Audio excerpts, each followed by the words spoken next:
Awesome. So once again, I'm Andrew King, the editor-in-chief of Canadian Musician, and today thrilled to have co-presenter Alexandra Golden here, manager of Academy Operations with CARAS and the JUNO Awards. She's been involved in the industry for the past 6 years, all with CARAS, and oversees ticketing, and is integral to the process of, well, first of all, going through submissions, but then bringing together a lot of facets of the awards show, many that we see on the gala broadcast and many that take place behind the scenes. So again, thrilled to have her considering the looming deadline here. Alexandra, before we jump into this, thank you very much for joining us, and maybe fill us in. What's keeping you busy so close to early bird deadline? What are some of the things that have been put in front of you this week? So we definitely get lots of phone calls. So there are only three of us on the phone lines. So you're bound to either get myself, my colleague Liz, or my colleague Eunice answering your questions. So just kind of going through submissions as people finish. We actually hand verify everything, so make sure everybody's eligible, make sure that all the information is correct and all the files work. So making sure that everyone's submissions are perfect when they get to the voting side of things. But definitely the bulk of my day is spent on the phone answering questions for hopefully a lot of people who are listening in right now. Excellent. Okay, so yeah, and I guess we're hopefully going to save you some time here for anyone that did have some questions. Instead of giving you a call close to deadline, we want to get you all the info here so that you can take the bull by the horns and get rolling. So quick overview of what we're going to be talking about. First, just some basics on eligibility. We'll go through some of the fees and deadlines associated with the submission process. Then we'll zoom out a bit and kind of give you the grand timeline of the JUNO Awards, starting with the current early bird submission process through to when nominations get announced, all of the different judging stages, and at last when the awards get doled out. Exciting time for everybody. We've got some new features of the awards, or I guess new criteria for submissions, new details, new initiatives that are going to be premiering in 2019. Or for the 2019 awards that we'll touch on. We'll give you an idea, and there's a bit of variance here depending on category, but we'll give you a general idea of the things you're going to need at the ready for your submissions, and then give you some insight into how voting works so that you're totally clear on, once your application gets in there, who's reviewing it, what goes into the process, and what's informing people's choices. So here we go. So for eligibility, fairly straightforward here, but Alexandra, can you walk us through these timelines here and just a little bit about what entails release dates, whether you need a release to be considered for the awards that go beyond genre-specific ones, etc.? Yep, so basically for all of our categories, all the products submitted has to be released for national sale or streaming between September 1st, 2017 and November 9th, 2018. The only exception would be if a product is available for pre-sale or pre-order. So this just has to be up for pre-order before the 9th, and then it actually has to be with the consumer, so whether that be physically or digitally by November 23rd. So that's kind of the overarching eligibility. Aside from obviously the artist or being Canadian, or at least 50% Canadian if it's a band or kind of a team.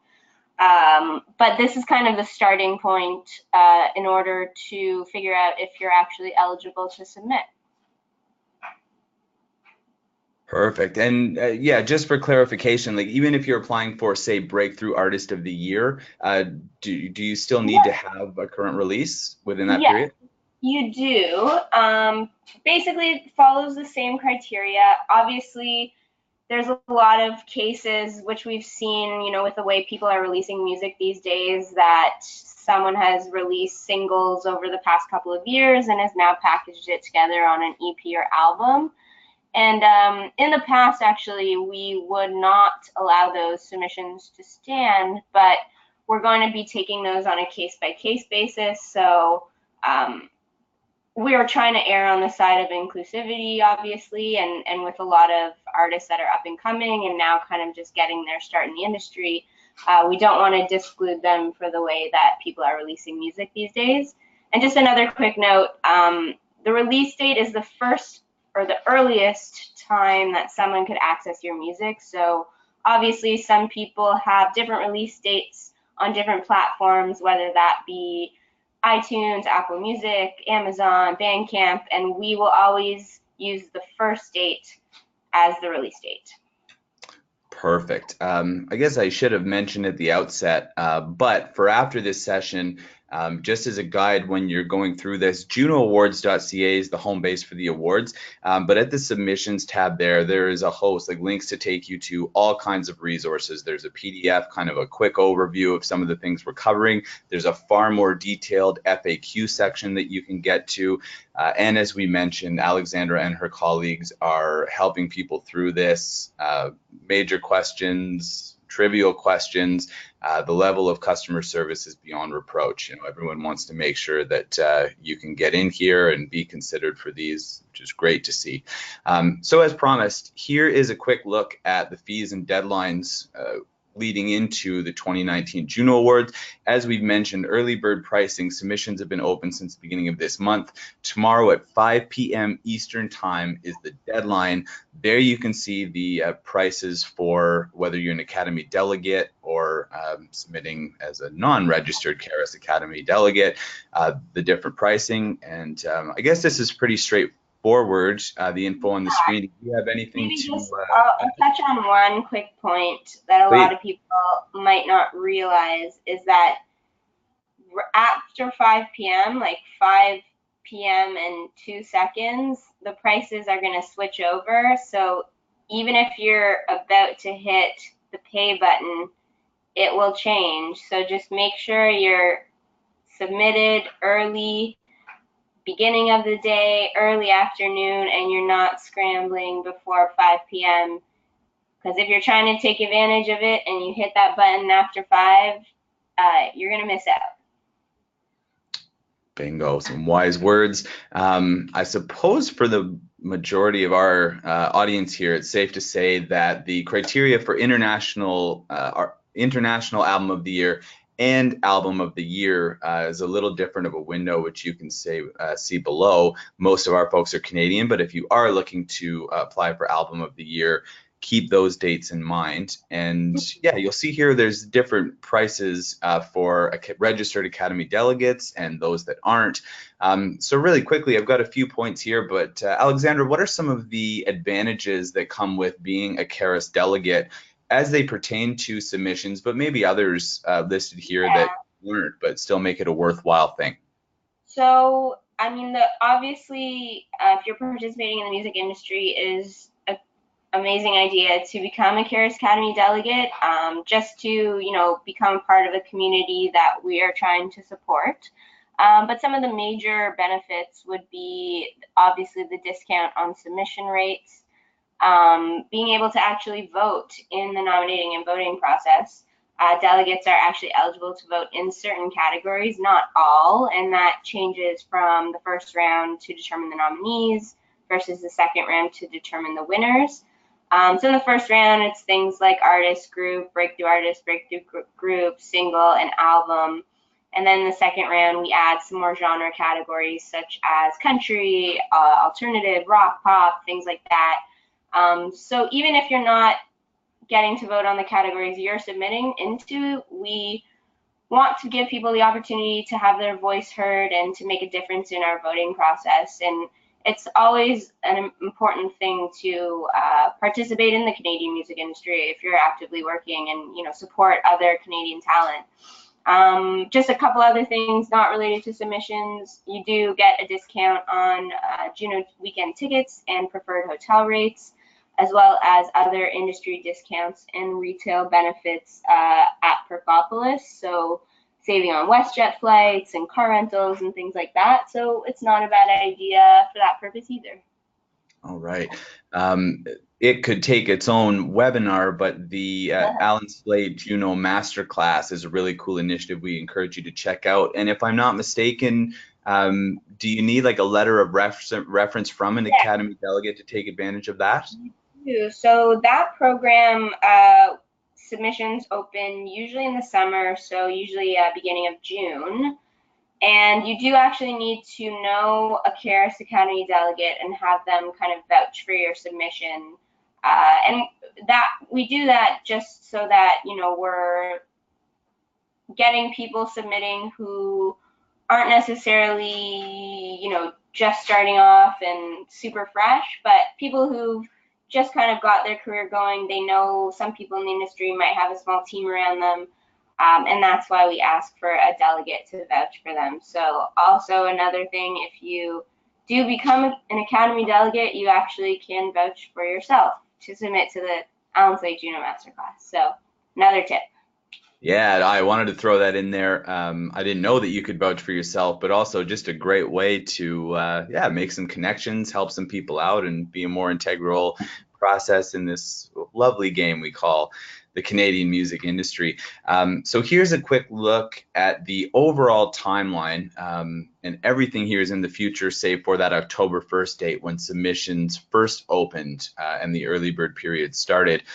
So take a quick look here and you'll see all the different dates just to have a general idea as to, yeah, you know, what's happening after you've submitted. And we will get into the different rounds of voting, who's voting for which categories, etc. Again, just to be totally transparent here.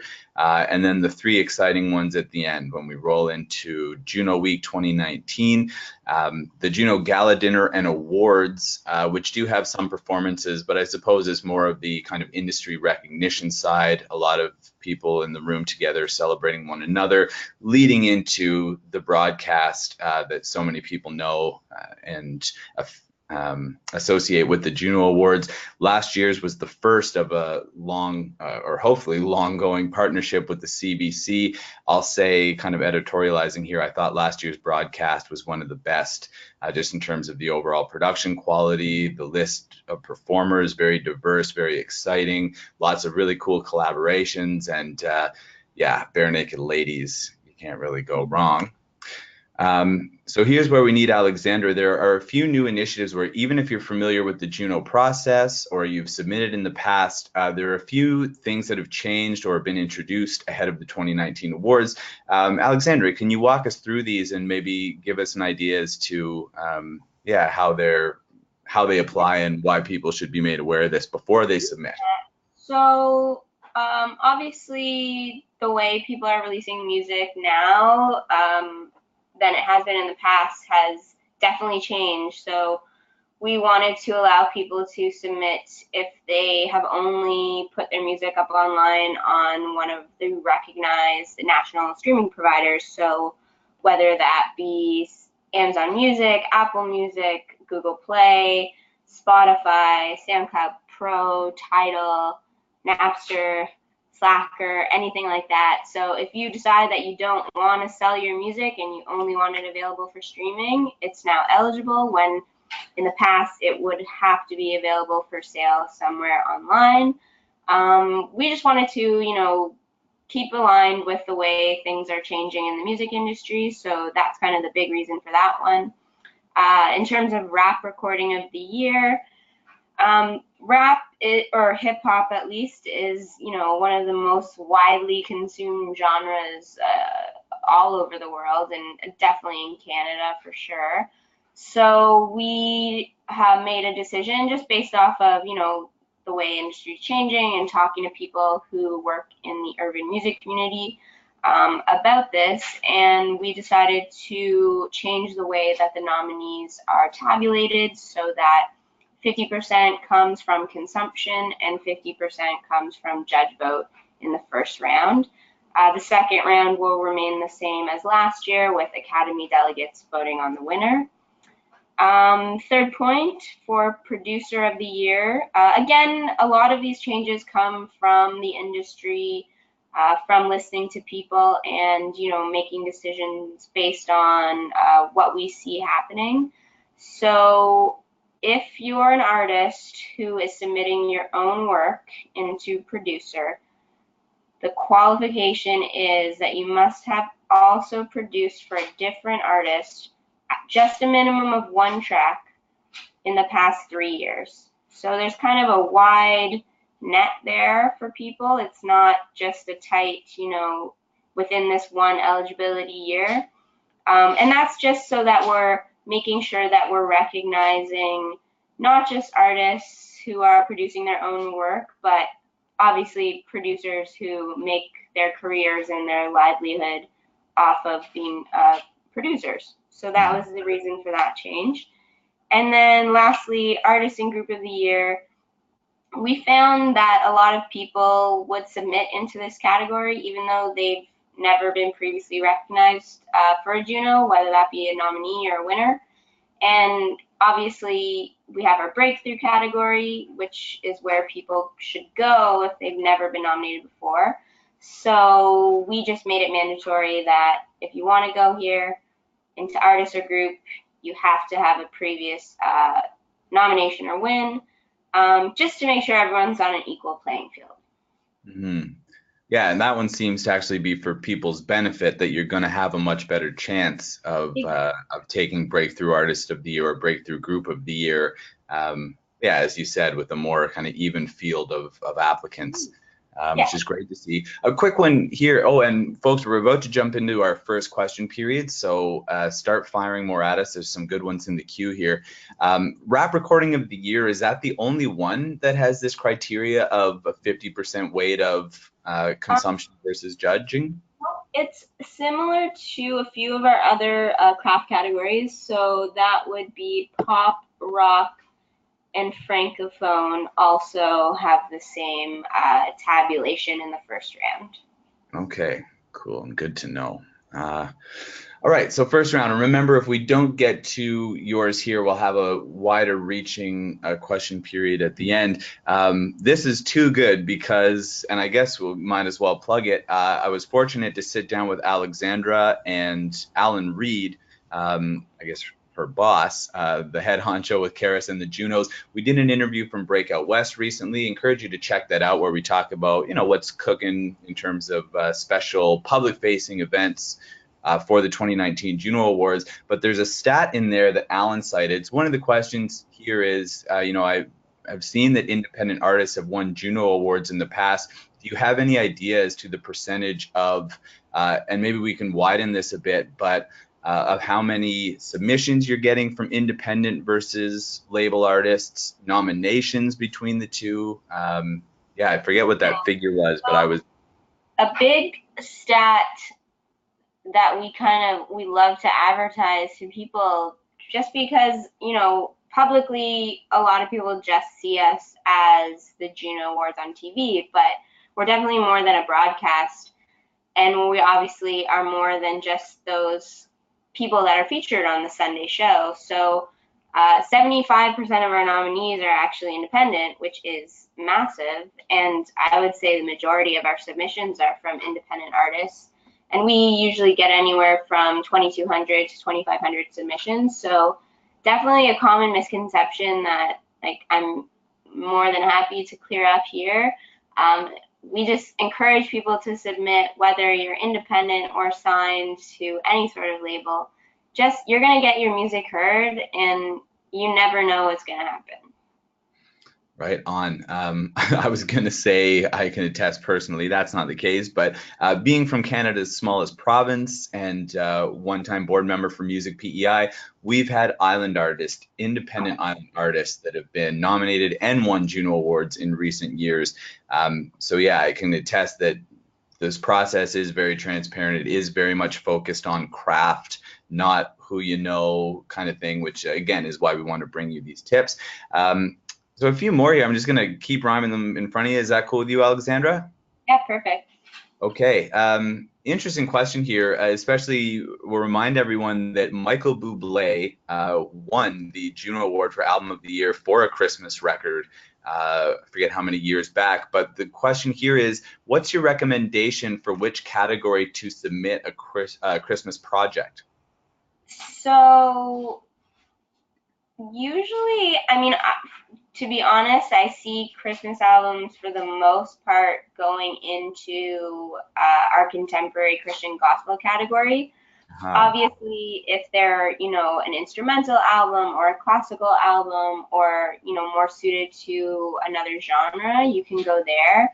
But actually, just to bring this up now, rather than we talk about some frequently asked questions, we do get a lot of people asking, I'm a little bit of this and I'm a little bit of that. I don't know where to go. So what we tell people is to go with your gut.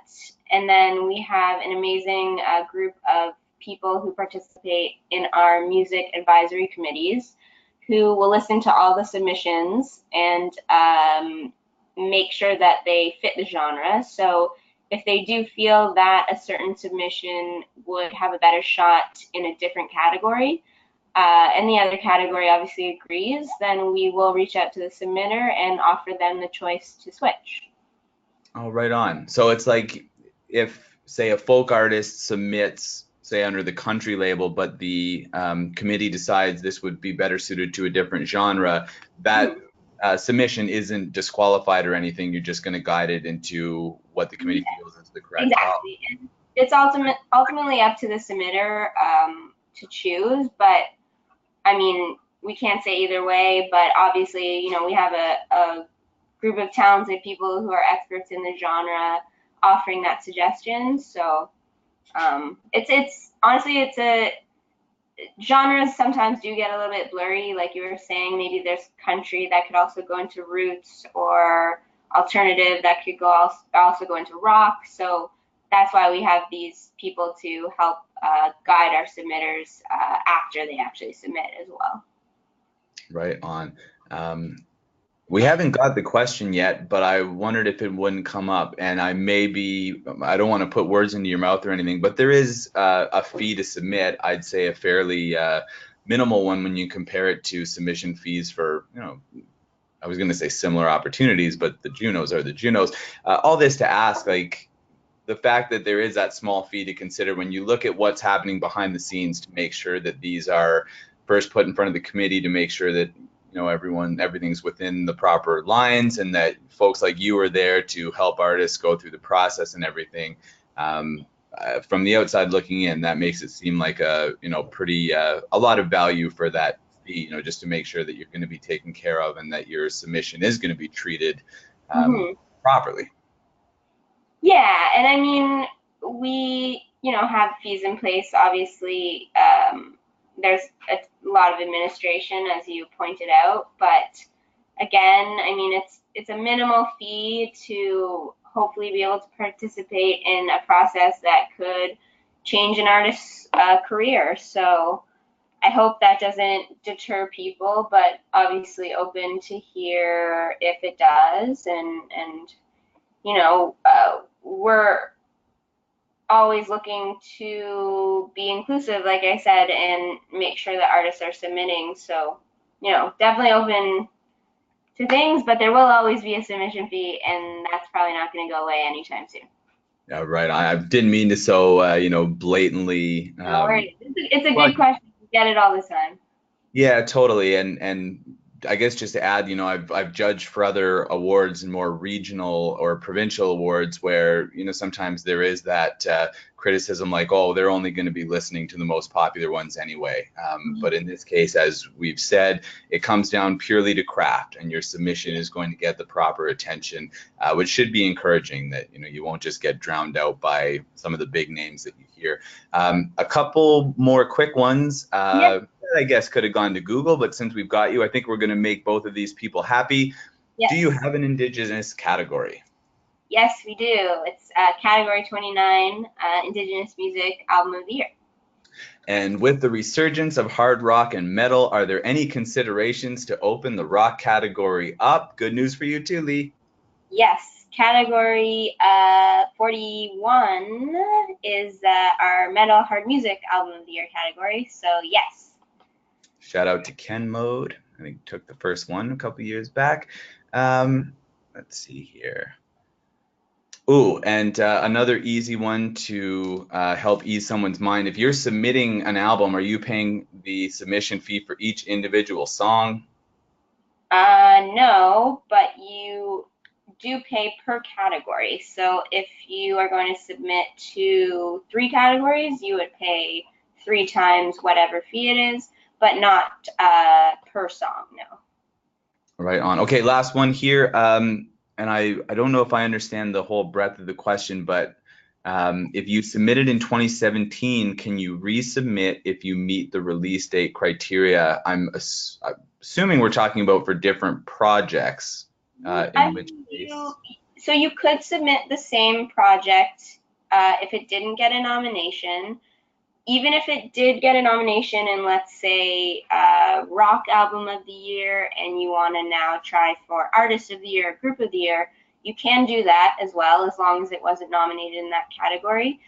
We do have that kind of sweet spot with our crossover period, so anyone who put music out in that kind of September to November time period the year before does kind of get a second go at it. So keep that in mind as well. Right on. Keep the questions coming. Remember, we'll have a longer period at the end, but in the interest of time, here we go. So I mentioned there are a few, like if you're submitting, say, for album artwork or packaging of the year, I forget the specific name, but there are, and once you go to submit, you'll find out what these are. But as a general rule, for the majority of categories, here's a quick breakdown of some of the things you're going to need as part of your submission. I certainly won't ask you to read these off, Alexandra, but I guess can you just give us an idea as to maybe why some of these, like for example, an artist or band photo, like how that weighs into the process? Yeah, so all of the stuff that we receive for the most part gets transferred over to the voting site. So we just want to provide our committees, our judges, and our delegates with the most information that we possibly can.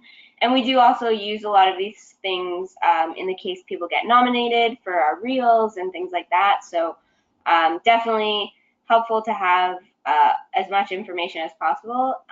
Just a quick tip for people who maybe haven't started their submission yet. I like to tell people to kind of create a folder on their desktop and put everything they need in there. So their MP3 files or WAV files. You can have your bio, all your photos and your files, digital booklet, album credit files. Just keep it all in there. So when you go into the submission and get to the upload pages, basically everything's in one spot. So you just kind of click around and it might be a little bit faster for you. But we've updated our submission site this year a little bit to hopefully make everything a little bit more straightforward. But obviously, if people are on there and are confused about things, we're always available by phone or email to answer your questions. Right on. Here's a question that just came in that is so specific to this, we might as well jump on it now. And again, I hope I'm understanding this properly. The question is, can an EPK be submitted, or does photo, bio, etc. have to be separated? I'm assuming that means like a one-sheet PDF that would have photo, bio, contact. What kind of formats are you after? So we just have upload fields for the photo, the album art, and the digital booklet and album credits. So if you did want to include an EPK, I would put a link in the actual bio field so that people can click on it to connect there. Oh, perfect. Okay. Mm-hmm. And maybe just a quick note on album artwork. That's the only category that we actually require physical product to be delivered to our office. So we need 12 copies of either the CD or the vinyl, and it can't be a mixture of CDs and vinyls. It has to be 12 of one or 12 of the other. And we do need them in our office by 5 p.m. tomorrow if you are going to be applying for the early bird pricing.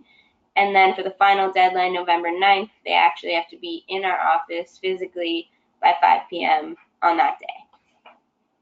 Don't sleep on it.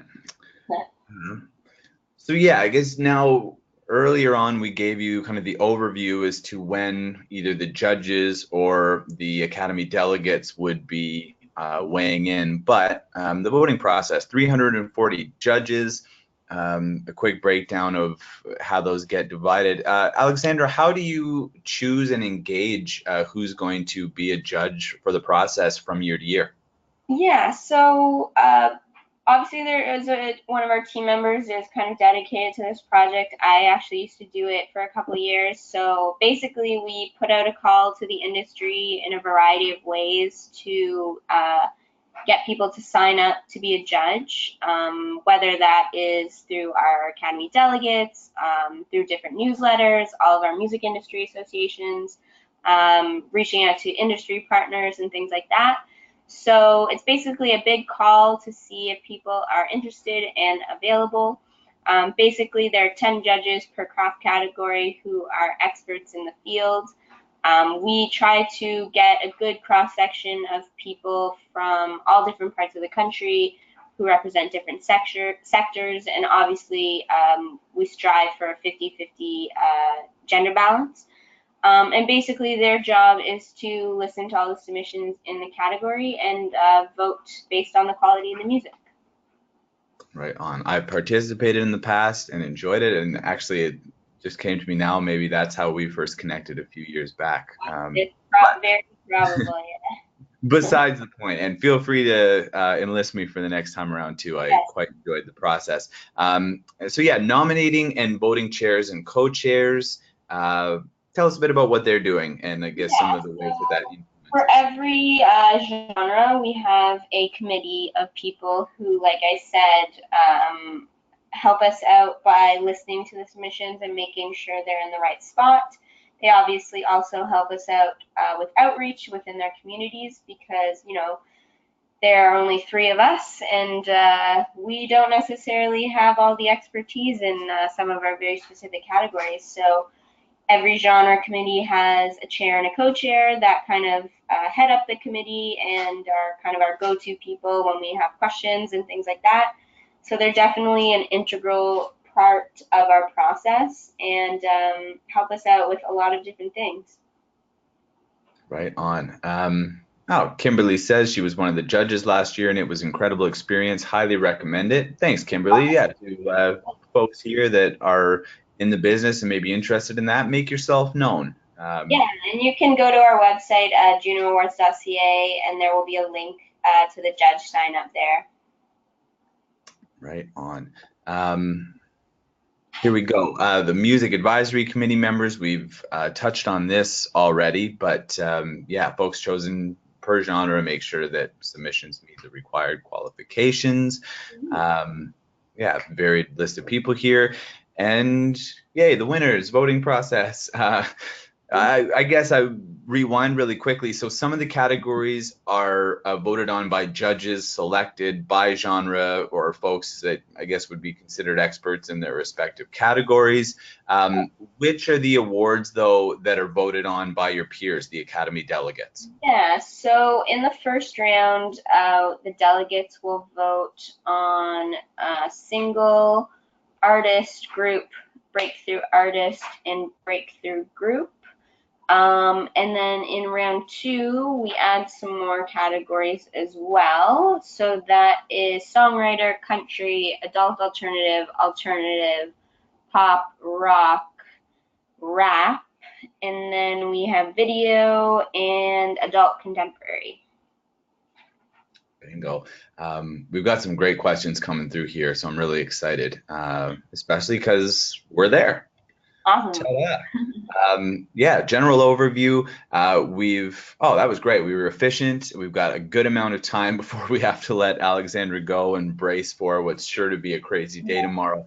But there's a lot to go through here. The way you've just been banging these off, though, Alexandra, I don't think it'll take us long. I was kind of curating these to go in clumps, but there's just been more and more pouring in. I think we're just going to go in order. So wide range. Some are just simple ones, but I'm just going to go. Is there an instrumental single category? And maybe there's a broader question there about, you know, as the industry keeps changing, I don't want to get ahead of ourselves here, but if album of the year, if maybe there's been any discussion about reframing those awards and yeah, so currently there is just an instrumental album category, and one quick thing to note, an album for us is 6 unique songs or a minimum runtime of 20 unique minutes. So, I mean, you could put out an EP and it has 6 songs, but you call it an EP, and that will still qualify for any of our Album of the Year categories. But again, like Andrew was saying, we're always responding to the changes in the industry. But if there is interest in creating a new category, let's say, it does have to come from the outside in. So there's a bit of a process involved, putting together a proposal, getting letters of support from other people in the community, proposing different eligibility criteria, and kind of giving us a list of submissions that would fit into this new genre. But again, also, like I said, we kind of after the show do a debrief, a little bit of a postmortem, talk about things that we've heard from people or have come up throughout the process that year that we may look to change. So perhaps what constitutes an album might change. Perhaps we look to make other sorts of tweaks. So if anyone out there has ideas for new categories, you can always just email us and we'll walk you through it. Awesome. I should say there too, to that note, and I think you've made it clear that you are very open to comment, questions, any incoming dialogue. So while I'm thrilled that that you joined us and partnered with us to present this session, folks, CARAS, the JUNO Awards, is a very accessible organization, and if you've got any type of comment, criticism, anything, I know that they invite it and will treat it with the respect it deserves. So thumbs up. Thank you for the question. If you're submitting on behalf of an artist in a genre category, do you need the artist's written consent? Great question. So, also very good question. We only require written approval or an email confirmation for our technical categories. So that would be songwriter, producer, engineer, album artwork, or video. And a lot of the times that's because other people are doing it on their behalf. So we just need to know that all of those people are okay with that person doing the submission. Just a quick note, which is a question that we get asked a lot, is what if I am the songwriter or the video director or the artwork designer? So basically in that case, you can just, write on a document, I am the songwriter, and just kind of sign your name. You could sign a piece of paper and just scan and upload that. Or I've seen a lot of people email themselves, and we are okay with that as well. All right. Okay, I'm just going to read this one verbatim. If you submit as a solo artist, can you submit for Songwriter of the Year as a songwriting team? Yep, you can do that. So you can submit as a songwriting team. Obviously, if you guys have contributed, equal amounts to the 3 songs submitted.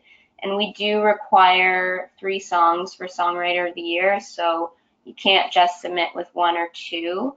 But yeah, even if you're going into, a solo category or you're going into artist and then you also want to add on songwriter, you can still, in the same package, submit as a team. Awesome. I apologize. I did not mention this earlier. And if you don't mind me stealing this one, Alexandra, Lee's wondering, refresh my memory, where are the 2019 Junos being held? London, Ontario is the home for Juno Week for the awards. And I wanted to mention that because, again, on our Facebook page, facebook.com/cdnmusician, please do take a minute. If you've joined us here for this, the interview that we had the chance to do with Alexandra and Alan from Breakout West is a great one that kind of complements this content. Just talks about some of the things that we as fans and the industry can get excited about. Anyway, end of plug. Yay for London. Jackie's wondering, do you make the names of the judges available? And I think she's wondering, do you know who's adjudicating your particular category, either during or after the process? So definitely not during. All the judges are anonymous, and that is a criteria of actually signing up as a judge. You kind of have to agree that you're not going to say anything. Once the winners are announced in March, so the show is March 17th this year, then judges are free to, post about themselves being a judge. The names are published in our souvenir program, and we do send those out to judges if they so choose, but they're not published on our website or anything. But yeah, we want to make sure everyone remains anonymous, so there's no tampering of things. And if we do find out that people are posting about it during the actual voting process, we will respectfully ask them to step down. Good to know. Another interesting, man, you must just get a ton of great/interesting questions all the time. This day is filled with great and interesting questions for sure. And I guess some are one and not the other. But anyway, if the song was released in 2015, but the video was released in 2018, or rather in the submission period, is that video eligible for submission in that category? Yes. So for Video of the Year, we go by the release date of the actual video on YouTube or Vimeo, wherever it's put up, even if it was in support of an older sound recording. All right. This is the last one in the queue here. We do have some time, so if you've got any others, throw them at us. But I actually have one or two for Alexandra too, and we can all go home early and catch Melrose. That's from a movie. I don't know if Melrose is on, or anyway, it was rebooted or something. Anyway, Sandra's wondering, how do you determine whether you should submit as a solo artist versus a group? Okay. This one, it kind of, usually, obviously, if you're with a band on the album, I would go with group. If you're a solo artist, obviously, it's just you involved. Maybe there's, some backup musicians that you've hired to play with you. I would probably go with solo.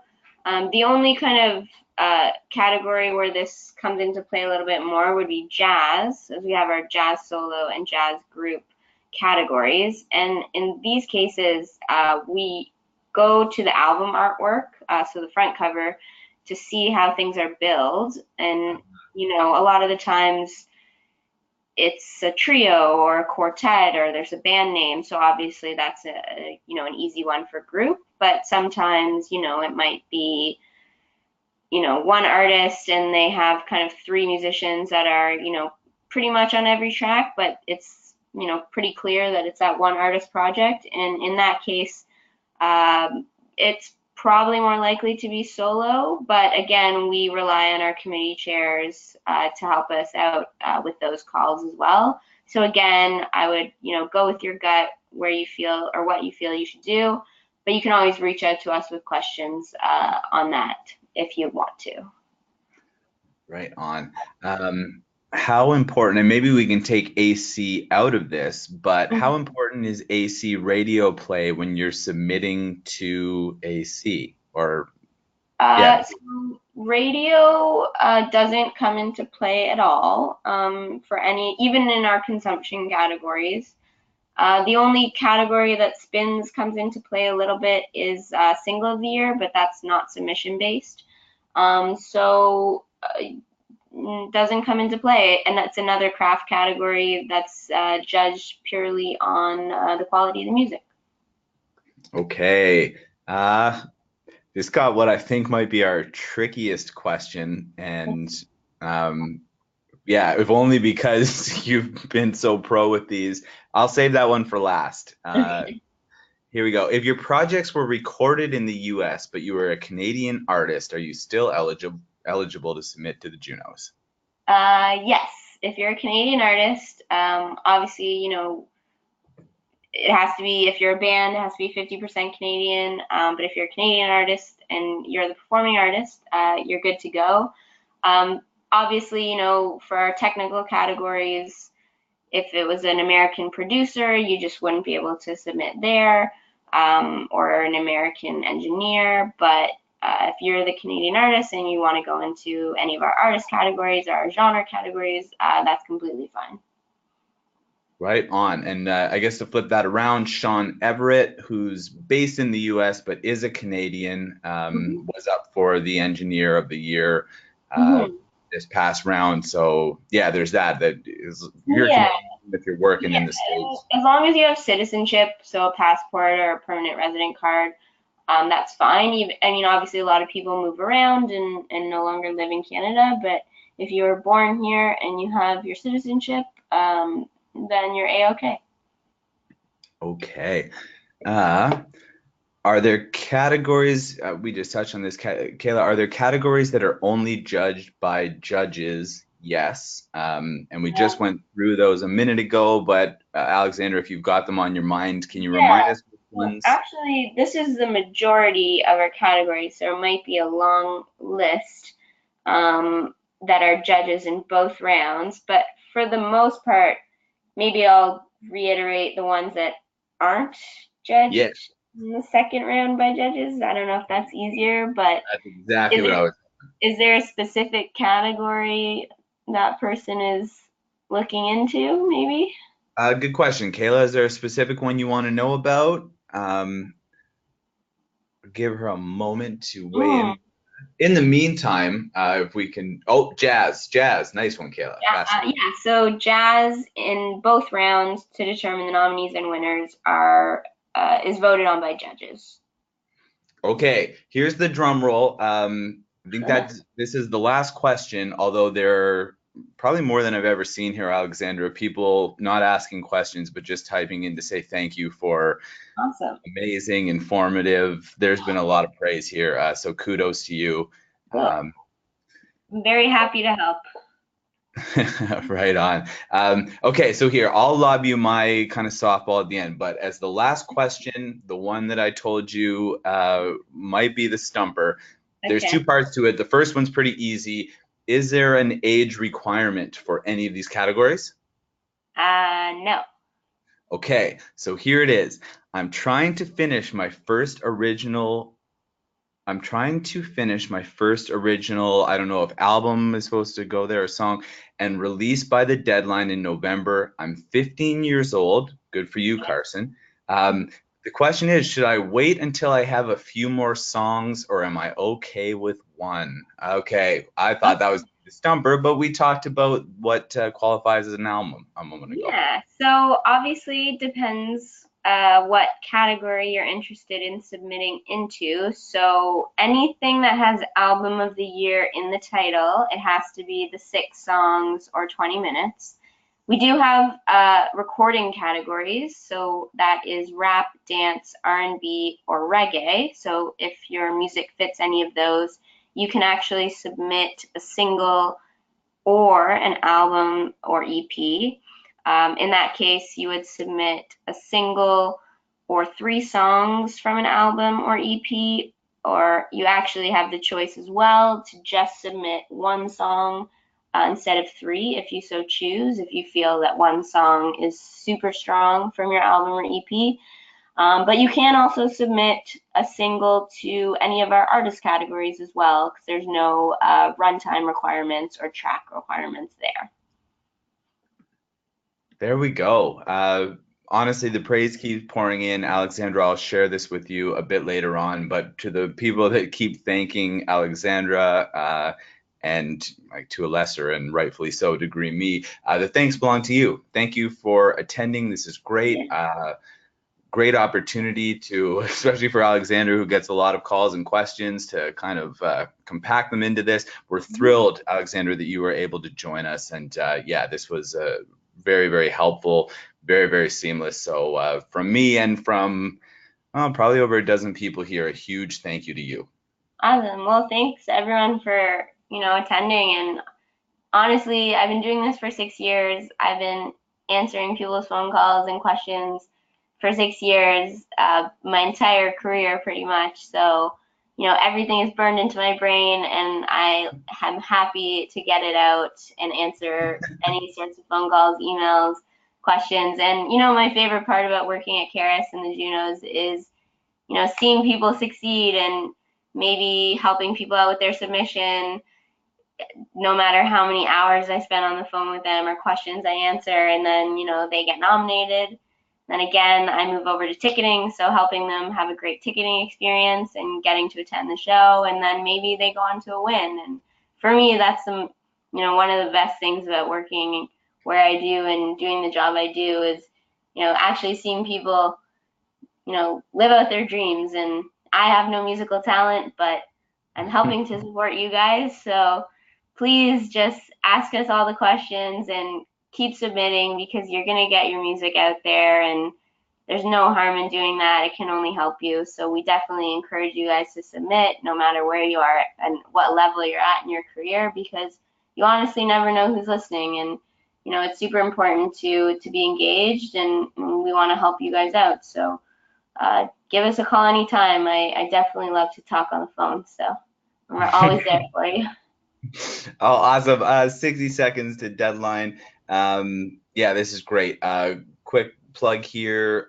Oh, Canada, What a Feeling, The Next Generation. A great book that we want to promote here, if only because a full list of the nearly 3,000 JUNO Award winners since 1971. Great overview, history of Canadian music. Geez, this is great. I also want to know, to Alexandra's point there, if anyone that was attending and can still hear me is submitting, if you get nominated, if you win, if it's this year, if it's later, and this session had anything to do with it, I would love to hear from you. Yeah, Alexandra, I'm really excited to share this feedback with you too. It's incredible. To everyone out there too, if you think that you know somebody that might benefit from hearing this information, we're going to have a full recording, a link to which is going to be delivered to your inbox in the next 24 hours. You can go to nwcwebinars.com as well to access this and all of our previous sessions. That's also where, of course, we post new webinars. In November, we're going to have Brent Fitz, who is an incredible drummer that tours with the likes of Slash, Gene Simmons, Theory of a Dead Man, Monster Truck, as well as his own band Took. He's joining us for how to get the session gig. If you're a player that wants to make money playing on other people's projects or touring, join us for that one. Ta-da. Alexandra, it's been a thrill. I'll be at you tomorrow with a lot of these kind of things that folks have said. For the time being, get some rest, and cheers to what's certainly going to be a busy day. We appreciate it. Thanks, guys. Thank you, Andrew. Brilliant. Thanks, everyone. We'll be back with more. This has been great.